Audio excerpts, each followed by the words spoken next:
சில பேருடைய பிரயோஜனத்துக்காக நீ இந்த காரியத்தை சொல்லு.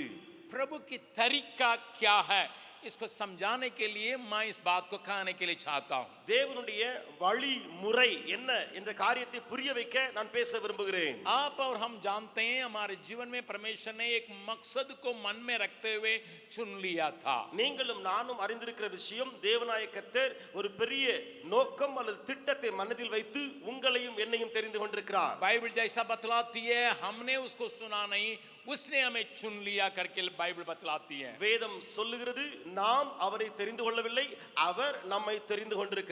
इसलिए पौलुस फिलिपियों की किताब में पहला अध्याय का 5वां पद में इस बात को इस्तेमाल करता है. ஆகையாலே பவுல் பிலிப்பியருக்கு எழுதும் பொழுது 1ஆம் அதிகாரம் 5ஆம் வசனத்திலே இந்த காரியத்தை எழுதுகிறான். तुम पहले दिन से लेकर आज तक सुसमाचार का फैलाने में मेरे सहकर्मी रहे हो. சுவிசேஷம் உங்களுக்கு அறிவிக்கப்பட்ட நாள் முதல் இதுவரைக்கும் நீங்கள் அதற்கு உடன்பட்டவர்கள் ஆனபடியால். और वहां एक भरोसा को वो लिखता 6वां पद में हिंदी में. அந்த தமிழிலே 3ஆம் வசனத்தை அப்படி சொன்ன பின்பு ஹிந்தியிலே 6ஆம் வசனத்திலே இப்படியாக அவன் சொல்லி இருக்கிறான். मुझे इस बात का भरोसा है कि जिसने तुम में अच्छा काम आरंभ किया है वही उसे यीशु मसीह के दिन तक पूरा करेगा. தமிழிலே 5வது வசனம், உங்களில் நற்கிரியை தொடங்கினவர் அதை இயேசு கிறிஸ்துவின் நாள் பரியந்தம் முடிய நடத்தி வருவார் என்று நம்பி இருக்கிறேன். मैं फिर पढ़ने जा रहा हूं. நான் திரும்ப வாசிக்க போகிறேன். जिसने तुम में इस अच्छे काम को शुरू किया है, உங்களிலே நற்கிரியை தொடங்கினவர் वही एक अच्छा काम का आरंभ किया है. அவரே ஒரு நற்கிரியை ஆரம்பித்திருக்கிறார். उसको पूरा करने वाला भी वही है. அதை முடிய நடத்துகிறவரும் அவரே. न केवल प्रभु ने मुझ में एक अच्छे काम को और आप में एक अच्छा काम को शुरू किया है, ஆண்டவர் என்னிலோ அல்லது உங்களிலோ ஒரு நற்கிரியை ஆரம்பித்தவர் மாத்திரமல்ல, एक बहुत बड़ा भरोसा को वो अपनाता है, वो यही है उसको पूरा करना है. ஒரு பெரிய நம்பிக்கை அங்கே காணப்படுகிறது. அது என்ன? அதை நடத்தி முடிக்கிறவர். इसलिए इब्रानी का 12 अध्याय में ये कहता है, ஆகையினாலே எபிரேயர் 12வது அதிகாரத்தில் இப்படியாக சொல்லுகிறான், जिसने विश्वास को शुरू किया वो अंत भी करने का ताकत रखता है. ஆகையினாலே விசுவாசத்தை ஆரம்பித்தவர் அவர் முடிக்கவும் வல்லவராயிருக்கிறார். प्रभु के नाम की स्तुति महिमा होवे. தேவ நாமத்துக்கு மகிமை உண்டாவதாக. मेरे हालत कुछ भी रहे, என்னுடைய நிலைமை என்னவாயிருந்தாலும், मेरे कमजोरियां कुछ भी रहे, என்னுடைய பலவீனம் என்னவாயிருந்தாலும், मेरे स्थिति में अदल बदल रहे, என்னுடைய நிலைமைகளிலே மாற்றங்கள் உண்டாயிருந்தாலும், तो भी परमेश्वर ने ये जिम्मेदारी ली है, एक अच्छा काम को शुरू किया है. ஆனாலும் தேவனாய கர்த்தர் ஒரு பொறுப்பை அவர் எடுத்திருக்கிறார், ஒரு நற்கிரியை ஆரம்பித்திருக்கிறார். उसको पूरा करने का जिम्मेदारी भी उसी ने लिया है. அதை முழுவதும் நடத்தி முடிப்பதற்குரிய பொறுப்பையும் அவரே எடுத்திருக்கிறார். हमारे जीवन में कई प्रकार की पहलू में होके हम चलते हैं. நம்முடைய வாழ்க்கையிலே अनेक விதமான நாம் மாறுதல்கள் அல்லது अनेक விதமான விதங்களிலே வாழுகிறோம். मैं एक जाना पहचाना कैरेक्टर से इस बात को आपके सामने लाने के लिए चाहूंगा. நாம் எல்லாரும் அறிந்து வைத்திருக்கிற ஒரு பாத்திரத்தின் மூலமாக உங்களிடத்தில் பேச விரும்புகிறேன். आप और हम पतरस की कहानी को अच्छी तरह से जानते हैं. நீங்களும் நானும் பேதுருவின் கதையை நன்றாய் அறிந்திருக்கிறோம். लेकिन उसके जीवन का शुरू से लेकर अंत तक अगर आप देखेंगे, ஆனால் அவனுடைய வாழ்க்கையின் ஆரம்பத்திலிருந்து முடிவு வரை ஒருவேளை பார்த்தால் वो हमारे लिए हिम्मत देने लायक कई बातों को दिखा सकता है. அது நமக்கு தைரியத்தை ஊட்டுகிற अनेक காரியங்களை காண்பிக்க கூடும். सब लोग हम इसके ऊपर बारंबार सुन चुके हैं, अनेகர் இந்த விஷயத்தை திரும்ப திரும்ப கேள்விப்பட்டிருக்கிறோம். लेकिन मैं कुछ बातों को आपको याद दिलाने के लिए, मैं नया प्रकाश नहीं डालने जा रहा हूं, परंतु याद दिलाने के लिए चाहता हूं. ஆனால் நானோ புதிய ஒரு வெளிப்பாட்டை சொல்லாமல் நான் உங்களுக்கு பழைய காரியங்களை ஞாபகமூட்ட விரும்புகிறேன். आपको मालूम है यूहन्ना रचित सुसमाचार पहला अध्याय में நீங்கள் யோவான் எழுதின சுவிசேஷம் 1ஆம் அதிகாரத்திலே அறிந்திருக்கிறீர்கள். पहले बार अंद्रयास उसका भाई यीशु मसीह के पास सिमोन को लाता है. அங்கே அந்திரேயா என்று சொல்லி ஒரு சகோதரன் இருக்கிறான்.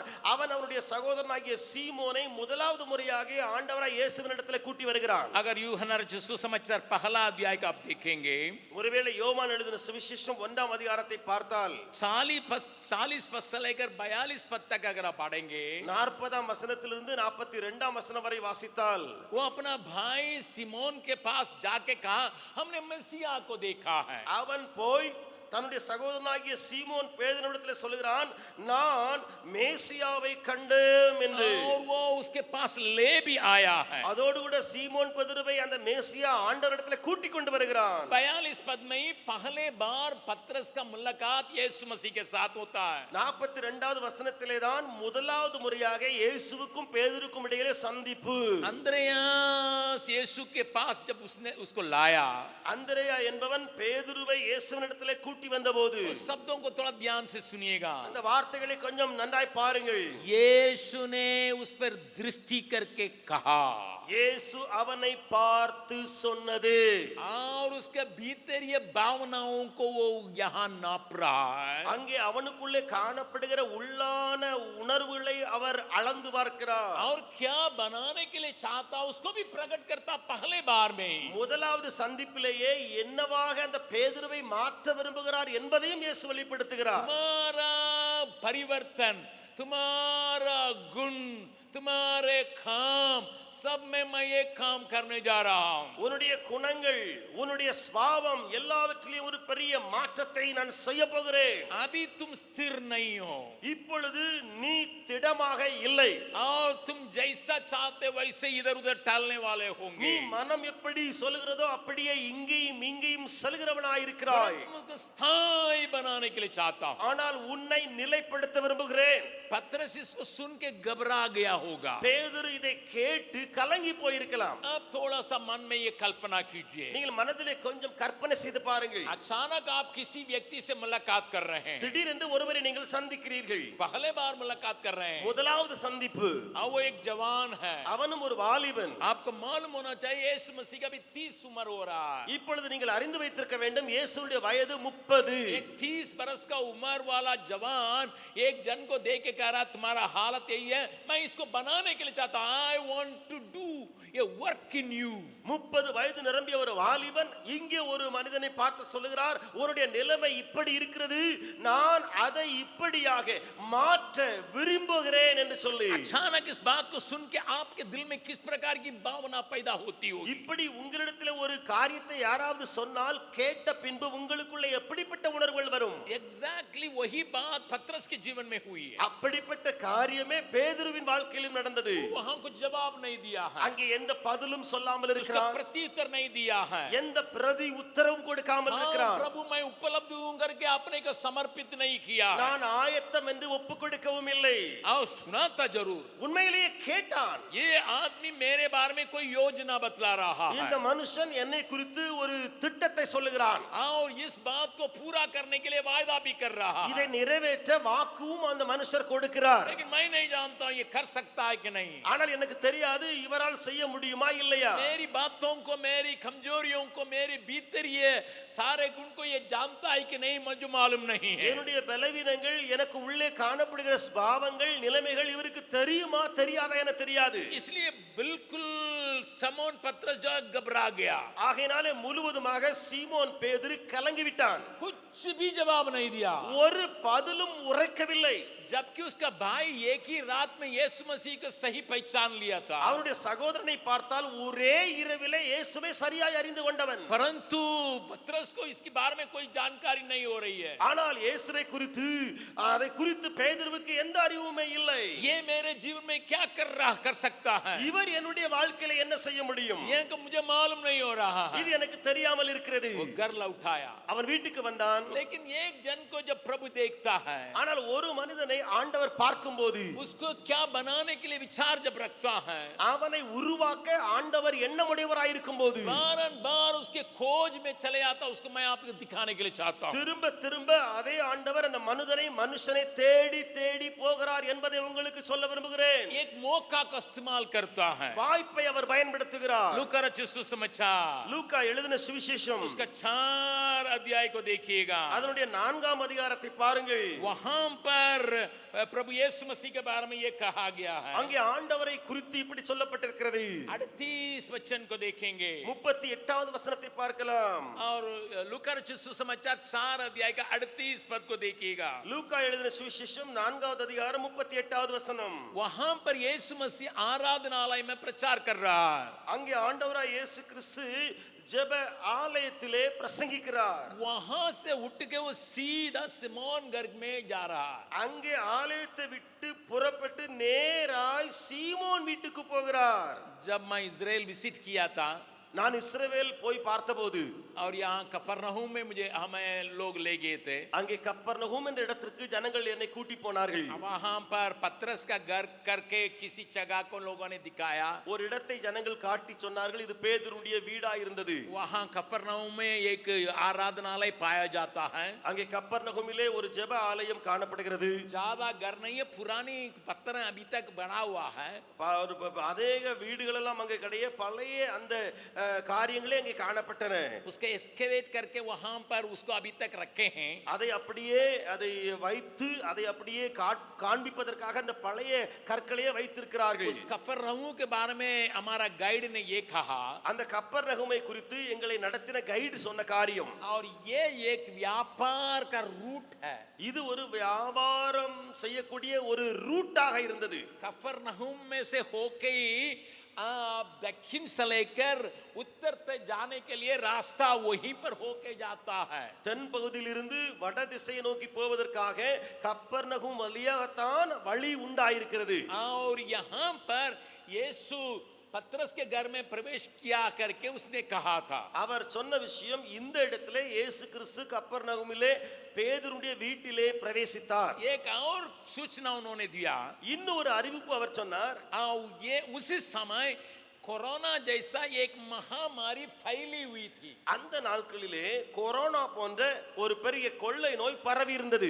वो एक प्रकार का बुखार रहा அது ஒரு விதமான காய்ச்சலாய் இருந்தது. वे यात्रियों के द्वारा फैलाया जाता था அந்த காய்ச்சலானது பிரயாணிகள் இருக்கிறார்களே வழிபோக்கர்கள் அவர்கள் மூலமாக பரவிற்று. इसलिए पतरस के घर उस रास्ता में पड़ने के वजह से ஆகையினாலே பேதுருவின் வீடு இந்த வழியின் அருகிலே இருந்ததினாலே उसकी सांस उसी बुखार का शिकार हो गई அவருடைய மாமி அதே காய்ச்சலினாலே பாதிக்கப்பட்டாள். और वो किसी शहर में एक आदमी को जैसा आ जाता है எப்படி ஒரு மனிதனுக்கு ஒரு பட்டணத்திலே அந்த காய்ச்சல் வந்து விட்டால் जैसा कोरोना के लिए क्वारंटाइन किया जाता है எப்படி கொரோனாவுக்காக குவாரண்டைன் பண்ணப்படுகிறதோ उस व्यक्ति के चलते पूरा शहर प्रभावित हो सकता है அந்த மனிதன் மூலமாக முழு பட்டணமுமே பாதிக்கப்படலாம். इसलिए आयाल की सांस की बुखार को चंगा करने की बात को यहाँ पर रिकॉर्ड किया करके उसने कहा था ஆகையினாலே அந்த பேதுருடைய மாமியினுடைய காய்ச்சலை ஆண்டவர் சுகப்படுத்தினார் என்ற விஷயத்தை இங்கே ரெக்கார்ட் பண்ணப்பட்டிருக்கிறது. मेरी बात को थोड़ा सा ध्यान से सुनिएगा காரியங்களை கொஞ்சம் கவனித்து கேளுங்கள். यहाँ पर हमें जो ले गए थे वो गाइड एक कॉलेज प्रोफेसर डॉक्टरेट दो डॉक्टरेट पाया हुआ था என்னை அழைத்து சென்றாரே ஒரு கைடு, அவர் ஒரு காலேஜ் ப்ரொஃபஸராக இருந்தார், ரெண்டு டாக்டர் பட்டங்களை வாங்கினவர்.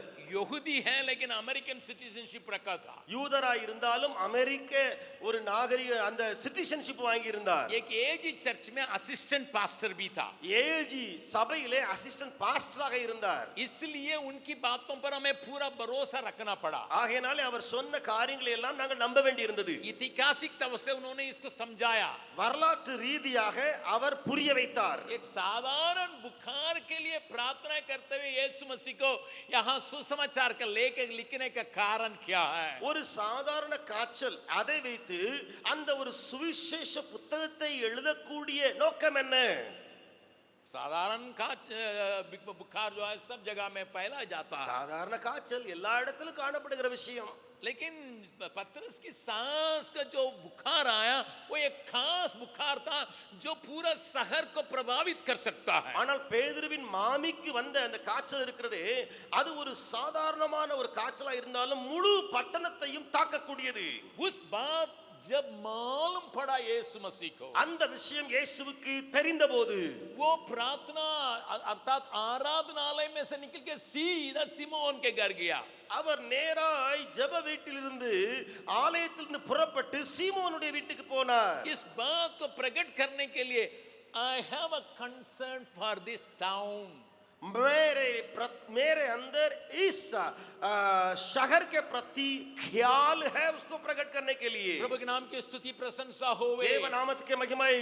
उसी अध्याय में आगे पढ़िएगा, बहुत से बीमारियों को प्रभु ने चंगा किया था. அந்த அதிகாரத்திலே தொடர்ந்து வாசித்தால் अनेक வியாதியஸ்தர்களை சுகப்படுத்தினார். लेकिन खास करके पतरस की मामी के लिए चंगाई मिला, उसको लिखा है. ஆனால் விசேஷமாக பேதுருவினுடைய மாமிக்கு கொடுத்த சுகம் அதை எழுதியிருக்கிறார். प्रभु यहाँ जाने का दो कारण है. இங்கு இயேசு போகக்கூடிய ரெண்டு காரணங்கள் உண்டு. एक है ये शहर इस बीमारी से प्रभावित हो सकता है, उसको रोकने की आवश्यकता है. ஒன்று இந்த பட்டணம் இந்த வியாதியினாலே முழுவதும் பாதிக்கப்படலாம், அதை தடுக்க வேண்டும். साथ ही साथ पतरस को ये सिखाना है, I have a great picture, bigger picture than helping your own auntie. और मेरे पास पतरस ऐसे समझ रहा है, मेरे पास एक ऐसा व्यक्ति है जो बहुत बड़ा कार्य मेरे लिए कर सकता है.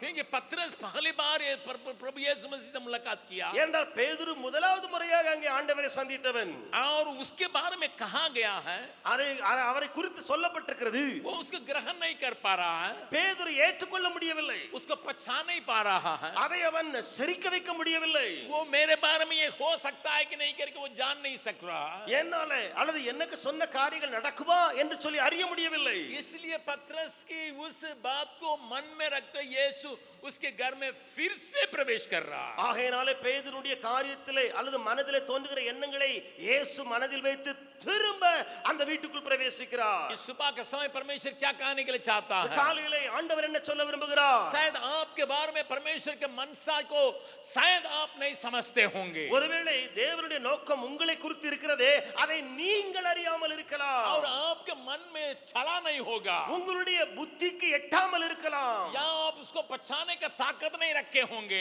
அதை சரிக்க அல்லது அதை ஏற்றுக்கொள்ள சக்தி இல்லாமல் இருக்கலாம். लेकिन जिसने आपको देखा वो आपका पीछा कर रहा है. யாரோ உங்களை பார்த்து உங்களை பின்பற்றுகிறாரே. कोई भी कारण को इस्तेमाल करता है. எந்த ஒரு காரணத்தையும் அவர் பயன்படுத்தலாம். चाहे बीमारी को इस्तेमाल करता है, அவர் வியாதியை பயன்படுத்தலாம், या परेशानी को इस्तेमाल करता அல்லது है, கஷ்டங்களை பயன்படுத்தலாம், या समस्याओं का इस्तेमाल करता அல்லது है. பிரச்சனைகள் மூலமாய் வரலாம். उसको एक ही विचार है. அவருக்கு ஒரே ஒரு எண்ணம் உண்டு. मैं दिखाने के लिए चाहता हूं तुम्हारे बारे में मेरे पास एक बहुत बड़ा योजना है. நான் அதை காண்பிக்க விரும்புகிறேன். உன்னை குறித்து என்னுடைய மனதில் ஒரு பெரிய திட்டம் இருக்கிறது. प्रभु के नाम की स्तुति प्रशंसा होवे. தேவ நாமத்துக்கு மகிமை உண்டாவதாக. शायद आप और हम परमेश्वर की उस मुंह को समझते नहीं होंगे. ஒருவேளை நீங்களும் நானும் தேவனுடைய அந்த காரியத்தை அறியாமல் இருக்கலாம். लेकिन एक मिनट सोचिएगा, ஆனால் ஒரு நிமிடம் யோசித்து பாருங்கள். हे परमेश्वर, என்னே ஆண்டவரே, जब से आपकी आंखें मुझ पर लगी हैं, எந்த நாளிலே உம்முடைய பார்வை என் மேலே பட்டதோ उसी दिन से आपने मुझ में एक काम करना शुरू किया है. அந்த நாளிலேயே தேவனே என் மேலே கிரியையை ஆரம்பித்தீர். कई बार मैं उसको समझ नहीं पा रहा, अनेक முறை நானே புரியவில்லை, कई बार मैं उसको ग्रहण नहीं कर पा रहा, अनेक முறை நான் ஏற்றுக்கொள்ள முடியவில்லை, कई बार मैं उसको भीतर लेने ही नहीं पा रहा. अनेक முறை எனக்கு உள்ளே அவைகளை நுழைக்க முடியவில்லை. लेकिन अच्छा काम को शुरू किया, उसको पूरा करने के लिए तू तत्पर है. ஆனால் நல்ல கிரியை ஆரம்பித்தீரே, அதை நிறைவேற்ற நீர் ஆயத்தமாய் இருக்கிறீர். इसलिए लूका उसको चौथा अध्याय में उसको रिकॉर्ड कर रहा है. ஆகையினாலே லூக்கா சுவிசேஷத்தை எழுதும் பொழுது 4ஆம் அதிகாரத்தில் அதை ரெக்கார்ட் பண்ணுகிறான். जब चौथा अध्याय में लिखने के बाद 4ஆம் அதிகாரத்தை எழுதின பின்பு 5वां अध्याय में ही उसको पकड़ने की बातों को लूका यहाँ लिख रहा है. 5ஆம் அதிகாரத்திலேயே அவரை பிடிக்கக்கூடிய அந்த காரியத்தை அவன் லூக்கா எழுதுகிறான். प्रभु के नाम की स्तुति महिमा होवे. தேவ நாமத்துக்கு மகிமை. आप वहां जाकर उस इलाका में प्रचार करने के बाद, அந்த இடத்திலே இயேசு போய் பிரசங்கங்களை முடித்த பின்பு, अन्य जगहों में प्रचार करने के बाद, பிற இடங்களிலே பிரசங்கத்தை நிறைவேற்றின பின்பு फिर उस जगह में पहुंच रहा पतरस के कारण. திரும்ப பேதுருவின் நிமித்தமாக அதே இடத்துக்கு திரும்ப வருகிறார். एक ही विचार है, ஒரே எண்ணம் தான். यहाँ एक व्यक्ति है, எங்கே இந்த மனிதன் मेरे काम के योग्य है, எனக்கு வேலைக்கு वो உதவக்கூடியவன், लायक नहीं जैसा दिखाई पड़ता है, அவன் ஒருவேளை காணக்கூடாமல் இருக்கலாம், वो वो उसके अंदर खूबियां दिखाई नहीं पड़ती है, அவனுக்கு உள்ளே காணப்படுகிற திறமைகள் வெளியே காணப்படவில்லை वो தான். खुद नहीं समझता है, அவனே புரியாமல் இருக்கிறான். लेकिन मेरे विचार के उसी के वही मैं इस्तेमाल करने के लिए चाहता हूं. ஆனால் நான் விரும்புகிறேன் அவனையே பயன்படுத்த வேண்டும். उसको मैं बनाऊंगा, அவனை உருவாக்குவேன். उसका पीछे करूंगा, அவனுக்கு பின்னால சொல்லுவேன். फिर यीशु उसी जगह में चले திரும்ப आना. இயேசு அதே இடத்துக்கு வருகிறார். प्रभु के नाम की स्तुति प्रशंसा होवे. தேவ நாமத்துக்கு மகிமை உண்டாவதாக. इसलिए 5वां अध्याय का 3रा पद में पाते हैं, ஆகையினாலே 5ஆம் அதிகாரம் 3ஆம் வசனத்திலே பார்க்கிறோம். वो नाव पर चढ़ा था, वो साइमन पतरस का था. இயேசு ஏறின படவு சீமோனுடைய படவாயிருந்தது. Why Jesus was very particular about this boat. यीशु इस नाव पर बड़े ध्यान रखता था. प्रभु के नाम की स्तुति प्रशंसा होवे. ஆண்டவருடைய நாமத்துக்கு மகிமை.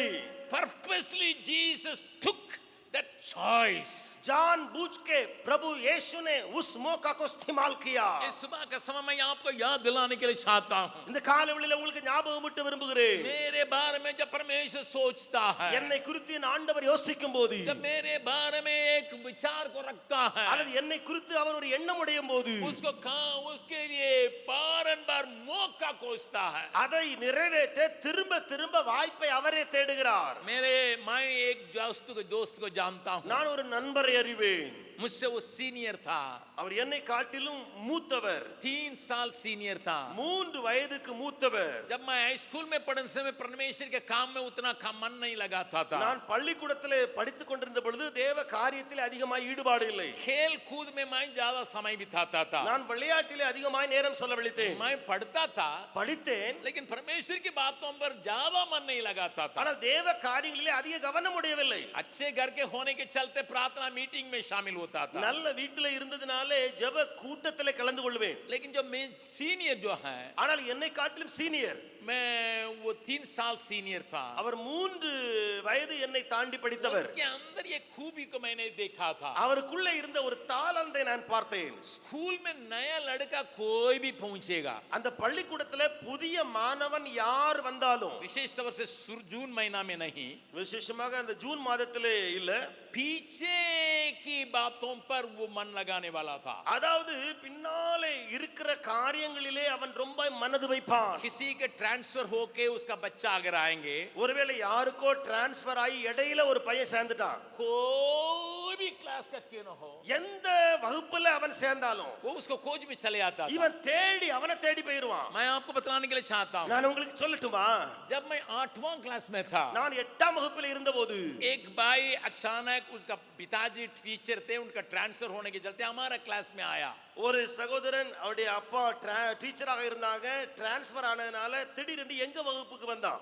3 साल वो बड़ा है, वो सीनियर आदमी. அந்த மனிதன் 3 ஆண்டுகள் மூத்தவன், சீனியர் ஆனவன். ये लड़का आया था सितंबर महीना में. இந்த பையன் டிரான்ஸ்ஃபர்னால வந்தது செப்டம்பர் மாதத்துல. आने के दिन से रोते रहता था. இவன் என்னைக்கு ஸ்கூலுக்கு வந்தானோ அன்னையிலிருந்து ஒரே அழுக. वो पूरा रोता था, அவன் அழுது கொண்டே இருப்பான். एक ही बात के लिए, ஒரே காரணம், मुझे इस क्लास में रखा गया. என்ன கொண்டு இந்த வகுப்புல சேர்த்துட்டாங்க. कौन सा क्लास में रखा गया है? எந்த கிளாஸ்ல வச்சுட்டாங்க?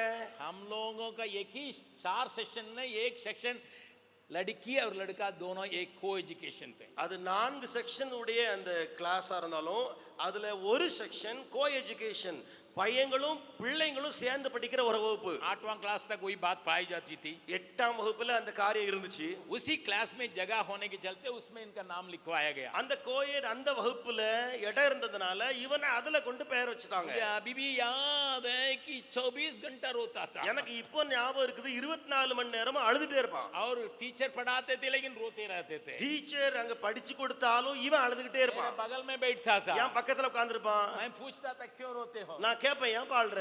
लड़कियों के साथ बैठाया गया, लड़कियों के साथ बैठाया गया, लड़कियों के साथ, यही रटते रहता. அவன் சொல்லுவான், பொம்பளை பிள்ளைகள் பக்கத்துல கொண்டு நீ காட்டி வச்சுட்டாங்களே, பொம்பளை பிள்ளை பக்கத்துல கொண்டு நீ உட்கார வச்சுட்டாங்களே, நம்ம அழுவான். अरे लड़की के साथ पढ़ने में क्या तकलीफ है? எப்பா பொம்பளை பிள்ளைகளோட கூட படிப்பதுல உனக்கு என்னப்பா கஷ்டம்? कारण नहीं मालूम था, அவனுக்கு தெரியாது, रोते रहता था. அவன் அழுது கொண்டே இருப்பான். मैं आखिरी में उसका नाम बतलाऊंगा तो आप जाके पूछ सकते हैं उससे. ஒருவேளை கடைசியில அவன் பேரை நான் இப்ப சொன்னா நீங்க போய் அவன்கிட்ட கேட்கவும் செஞ்சிடலாம், அவர்கிட்ட போய். जब इस बात पूरा पूरा स्कूल को मालूम हो गया। இந்த விஷயம் முழு பள்ளிக்கூடத்திலும் பரவிட்டு एक लड़का है कि लड़की के क्लास में रखने के चलते रोते रहता। ஒரு பையன் வந்தான், பொம்பளை பிள்ளைங்க உட்கார்ந்து இருக்கிற கிளாஸ்ல கொண்டு அவனை வச்சதுனால அழுதுகிட்டே கிடக்குறான். हम लोग 1800 लोग पढ़ते थे, அதுல 1800 பிள்ளைகள் ஸ்கூல்ல படிச்சாங்க. सबको मालूम हो गया लड़का के बारे में, எல்லாருக்கும் தெரிய வந்துட்டு இந்த பையனை குறிச்சு. लेकिन वो सीनियर इनके पास आया। ஆனா அந்த சீனியரை சொன்னனே, அந்த சீனியர் இவனிடத்துல வந்தார். भाई सीधा बोलने लगा, நேரா வந்து சொன்னார், बाबू எப்பா தம்பி, प्रभु तुमको इस क्लास में लाने का एक बहुत बड़ा मकसद है। தேவன் இந்த கிளாஸ்ல உன்னை கொண்டு வந்திருக்கிறாரா ஒரு திட்டத்தோட. मुझे इन बातों में उन दिनों में मन नहीं लगता था। எனக்கு அவன் சொல்ற அந்த காரியங்கள் எல்லாம் ரொம்ப மனசு வராது. एक दिन कहा, ஒரு நாள்ல சொன்னாவே, एक हफ्ता के बाद आके फिर कहा, ஒரு வாரத்துக்கு பின்பு திரும்ப வந்து அவன் एक சொல்றான், महीना के बाद आके ये कहा, ஒரு மாதத்துக்கு வந்தும் அவன் திரும்ப சொல்றான். 3 बार 3 முறை आके कहा था। வந்து சொல்லிக்கிட்டே இருப்பான். लगभग 2 महीने के बाद उसकी रोना बंद हुआ। 2 மாதங்கள் கழிந்து அவன் அழுகை நின்றது. मैं आपको बतलाने के लिए चाहता हूँ, உங்களுக்கு சொல்ல விரும்புகிறேன். तीसरा बार खाने के समय 3வது முறை அந்த சீனியர் வந்து சொன்னபோது, लिख रख लो, எழுதி வச்சுக்கப்பா, तुम एक बहुत बड़ा सेवक बनोगे। நீ ஒரு பெரிய ஊழியராய் மாற போறாய். मैंने सोचा था, मैं उस समय நான் உட்கார்க்க, நான் இருக்கிற, நான் யோசித்தேன், अरे लड़की के घर में क्लास में रहने के लिए रोता है, ये सेवक बनेगा। என்னப்பா பொம்பளை புள்ள கிளாஸ் இருக்கிற அந்த கிளாஸ்ல உட்கார்ந்து இருக்கறான், இவன் என்ன ஊழியராக போறான். मेरे सामने कह रहा था, ஏன் முன்னாலே அவன் சொல்றான், तुम बहुत बड़ा सेवक बनोगे ஏய் நீ ஒரு பெரிய ஊழியனாக போற, और तुमको मैं आज लिखकर दे देता हूँ। இன்னைக்கு நான் உனக்கு எழுதியே கொடுத்துருவேன். मैं उन दिनों में आत्मिक बातें मन लगाता ही नहीं था। நான் அந்த நாட்களில் ஆவிக்குரிய விஷயங்களில மனதே செலுத்த மாட்டேன். मुझे यही मालूम है कि बड़े बड़े प्रचारक, बहुत बड़े बड़े प्रचारक पे जो है वो मंच में प्रचार करते हैं। எனக்கு ஒன்றுதான் தெரியும், பெரிய பெரிய பிரசங்கியார்கள் அவர்கள் எல்லாம் மேடையில இருந்து பிரசங்கம் பண்ணுவாங்க, அதுதான் எனக்கு தெரியும். ये लड़का 2 महीना से रोते रहा लड़कियों के क्लास में होने के लिए। இந்த பையன் பொம்பளை பிள்ளைங்க கிளாஸ்ல இருந்ததுனால 2 மாதமாகவே அழுதுட்டு கிடனா. ये जाके खड़ा होके भीड़ के बीच में प्रचार करने जा रहा है। என்ன இவன் போய் மேடையில நின்னு கூட்டத்துல நின்னுகிட்டு பிரசங்கிப்பானா? बड़ा प्रचारक होने जा रहा है। பெரிய பிரசங்கியாராக போறானாமே. हाथ पकड़ा उस एक दिन, ஒரு நாள் கையை பிடித்தான், आओ खाने लगा। சொல்லான். दूसरा दिन उसका एक्सीडेंट में उसकी मृत्यु होगी, उस सीनियर का मृत्यु होगी। அந்த சீனியர் சொன்னானே, சொல்லிவிட்டு 2வது நாளிலேயே ஆக்சிடென்ட்ல மரித்து போனான். मुझे समझ में नहीं आया, எனக்கு ஒண்ணுமே புரியல, मुझे समझ में नहीं आया। புரியவே இல்லை எனக்கு. What God wants to do with this boy? क्या परमेश्वर इस लड़का के साथ क्या करने जा रहा है? इस व्यक्ति के साथ प्रभु क्यों इतना किया है? இப்படிப்பட்ட ஒரு பையன் இவனோடு கூட ஆண்டவர் என்ன சொல்லி இருக்கிறார்? मैं भूल गया। அவன் மறந்து விட்டான். जब कॉलेज में आए, காலேஜ் வந்தான். मैं आपको बतलाने के लिए चाहता हूँ, உங்களுக்கு சொல்ல விரும்புகிறேன், वही स्क्रिप्चर यूनियन का राजा सिंह नाम करके एक डायरेक्टर बना, जो मेरा क्लासमेट था, मेरे डेस्कमेट था, उसको परमेश्वर ने इस्तेमाल किया। ஸ்கிரிப்சர் யூனியனுடைய ஊழியத்தினுடைய ராஜா சிங்னு சொல்லி அந்த டைரக்டராக மாறினார். என்னுடைய கிளாஸ் ரூம்ல இருந்து அந்த மாணவன் அழுதுட்டு கிடந்தவன் அவன் டைரக்டராக ஊழியராக மாறினார். एक दिन मैं मुलाकात करने के समय चेन्नई में उससे पूछा था, நான் ஒரு நாளிலே சென்னையிலே அவரை சந்திக்கும் பொழுது கேட்டேன், Raja Singh do you remember? ராஜா சிங் क्या आपको याद है? आप रोने वाले थे, आप तो நீங்க அழுது கொண்டே लेकिन இருந்தீங்க. एक जन को परमेश्वर ने तुम्हारे पास 3 बार भेजा था। ஒரு மனிதரை தேவன் உங்களிடத்தில் 3 முறை அனுப்பி வைத்திருந்தாரே. मैं हाथ पकड़ के वो रोने लगा, அவர் என்னுடைய கரத்தை பிடித்து அழுதார். वो खाने लगा। சொன்னார், अगस्टिन, அகஸ்டின், मुझे स्कूल में अगस्टिन करके बुलाते थे। என்னை பள்ளிக்கூடத்தில் அகஸ்டின் என்று கூப்பிடுவாங்க. अगस्टिन, அகஸ்டின், मैं तुम्हें बतलाने के लिए चाहता हूँ, நான் உனக்கு சொல்ல விரும்புகிறேன், वही 3 बार जो कहा था, उसी शब्द ने मुझे सेवकाई में खींच के ले आया। அந்த அண்ணன் அல்லது அவன் வந்து என்கிட்ட 3 முறை சொன்னான்லையா, அந்த வார்த்தைகளே என்னை ஊழியனாக மாற்றிட்டு. मैं सोच रहा, आज सोच रहा, நான் இன்றைக்கு யோசித்துக் கொண்டிருக்கிறேன், why God Jesus was particular about Peter? क्यों पतरस बार-बार पतरस के पीछे यीशु गया. पहले आया, முதலாவது வந்தார், फिर घर में गया, திரும்ப வீட்டுக்குள்ள போனார், फिर उसी नाव को इस्तेमाल कर रहा। திரும்ப அதே படவை இயேசு பயன்படுத்துகிறார். क्या पतरस के अंदर इतनी खूबियां हैं? ஏன் பேதுருக்குள்ள அவ்வளவு திறமைகள் உண்டோ? क्या प्रचार करने में वो निपुण है? பிரசங்கிக்க அவன் பெரிய ஆளாயிருவானோ? क्या बहुत अच्छा गुण दूसरों के ऊपर जल्दी प्रभाव डाल सकता है? அவனுக்குள்ள இருக்கிற ஸ்வாவம் குணத்தினாலே மற்றவர்களை சீக்கிரத்திலே தாக்கத்துக்குள்ளாக்கிடுவானோ? क्या बहुत डर हिम्मत वाला है? என்ன அவனுக்குள்ள ஒரு பெரிய தைரியம் இருக்கிறதோ? जब मैं पतरस के जीवन को लगातार देख रहा, நான் பேதுருடைய வாழ்க்கையை தொடர்ந்து வாசிக்கிற வேளையிலே मेरे विचार से वो बहुत बड़ा फेलियर है। என்னுடைய எண்ணத்தின்படி ஒரு பெரிய தோற்றவன் அவன். वो इमोशनल है, அவன் எமோஷனலா एक பேசக்கூடியவன். वक्त में कुछ कहेगा, दूसरा वक्त में कुछ कहेगा। ஒரு நாளைக்கு ஒண்ணு சொல்லுவான், அடுத்த நாள் இன்னொன்னு சொல்லிடுவான். अपने यीशु मसीह के साथ रहने के बाद भी उसकी सरलता जो है वो स्थिरता नहीं रहा है। இயேசு கிறிஸ்துவோடு கூட அவன் இருந்த பின்பும் கூட அவனுடைய காரியங்கள் நிலையாயில்லை. लेकिन ஆனால் परमेश्वर ने एक मकसद रखा था, தேவனிடத்தில் ஒரு நோக்கம் இருந்தது, उसको पूरा करना है। அதை நிறைவேற்ற வேண்டும். भाई आज आप किसी कमजोरी के साथ होंगे, சகோதரரே நீங்கள் எந்த பலவீனர்களாக இருந்தாலும் சரி, बहन आप किसी कमजोरी के साथ होंगे, சகோதரி உங்களுக்குள்ள எந்த பலவீனம் இருந்தாலும் उससे मतलब नहीं रखता है। அது அவருக்கு பரிதல்ல.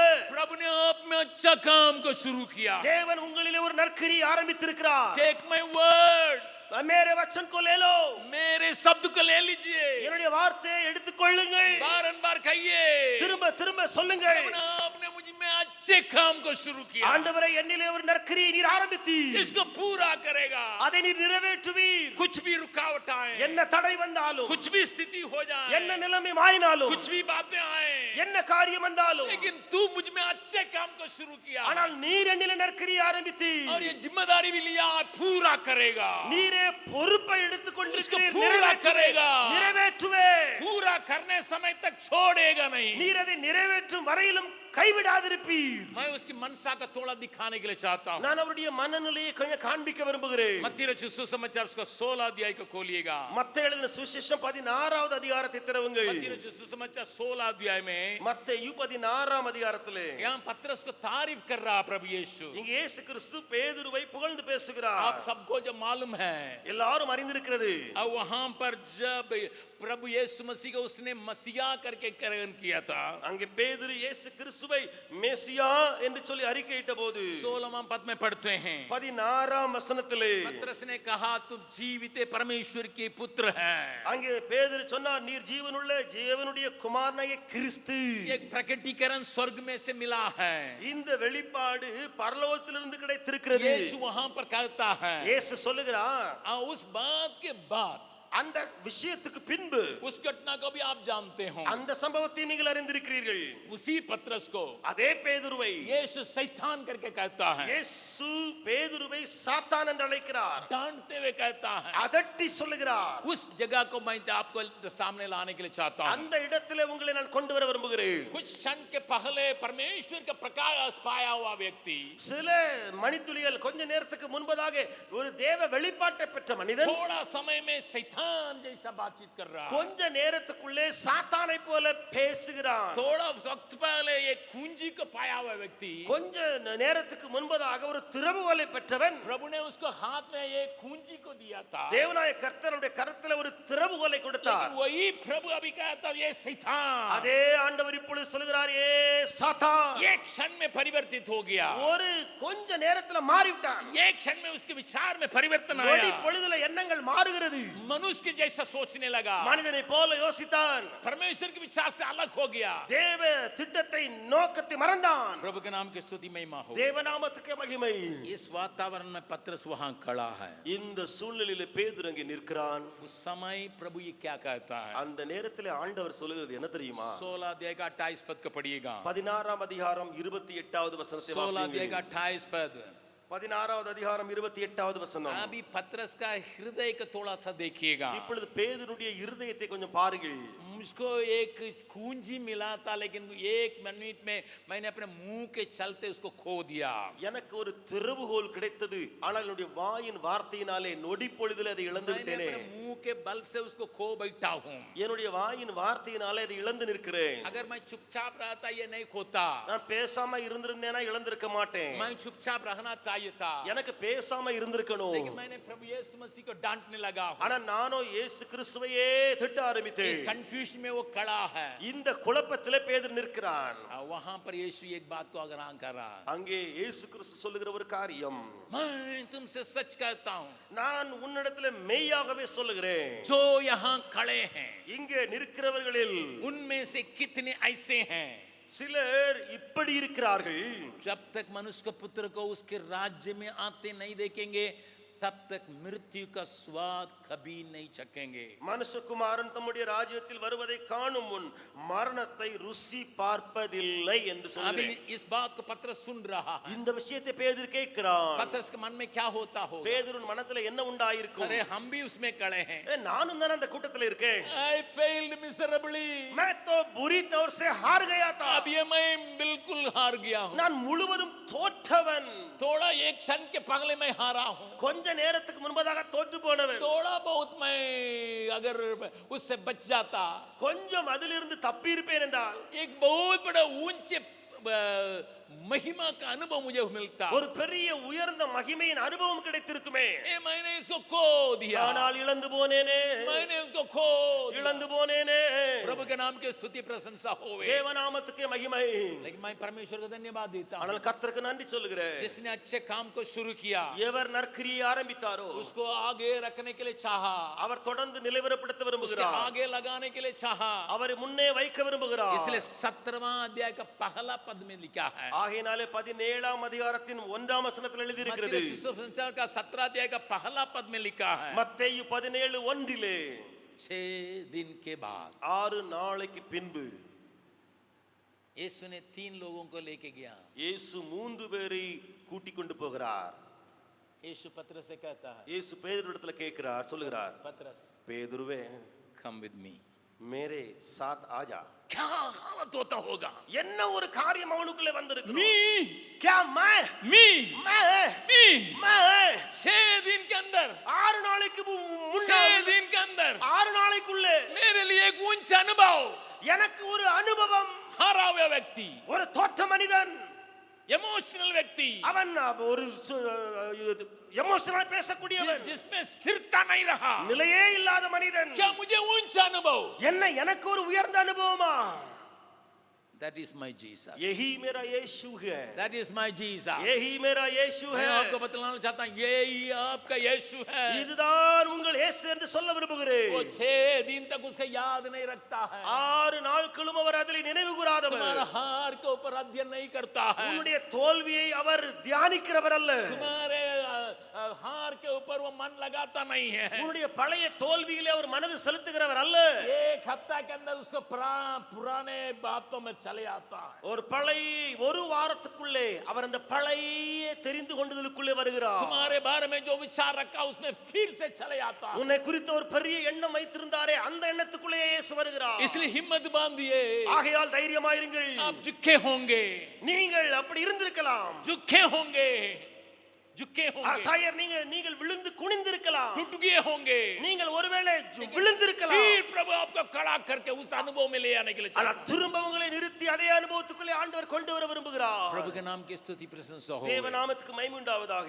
जब आप इसके हाथ में हैं, நீங்கள் யாருடைய கரத்தில் இருக்கிறீர்கள்? ऐसे यीशु के हाथ में हैं, இயேசுவினுடைய கரத்தில் இருக்கிறீர்களா? आप हिम्मत बांध सकते அப்படி हैं, என்றால் தைரியமாயிருக்க आप முடியுமே. हिम्मत बांध सकते हैं। தைரியமாயிருக்க முடியுமே. मैं आगे उसके जीवन को देख रहा हूँ। நான் தொடர்ந்து பேதுருவின் வாழ்க்கையை பார்க்கிறேன். अगर आप उसका 18 अध्याय का पढ़ेंगे और 19 अध्याय का पढ़ेंगे, நீங்கள் ஒருவேளை 18வது அதிகாரம் 19வது அதிகாரத்தில் வாசித்தால் वहां पर एक और बात को मैं दिखाने के लिए चाहता हूँ। அங்கே இன்னொரு காரியத்தை காண்பிக்கட்டும். 18 अध्याय में लिखा है, 18ஆம் அதிகாரத்திலே वहां पर 21 पद में पतरस पूछ रहा है, அங்கே 21ஆம் வசனத்திலே பேதுரு கேட்கிறான். क्योंकि वो घबराया गया है, ஏனென்றால் கலங்கி போய்விட்டான். यीशु की बातों से वो सहमत नहीं हो पा रहा है। அவன் இந்த இயேசுவின் காரியத்தினாலே ஒத்துப்போகாமல் இருக்கிறான்.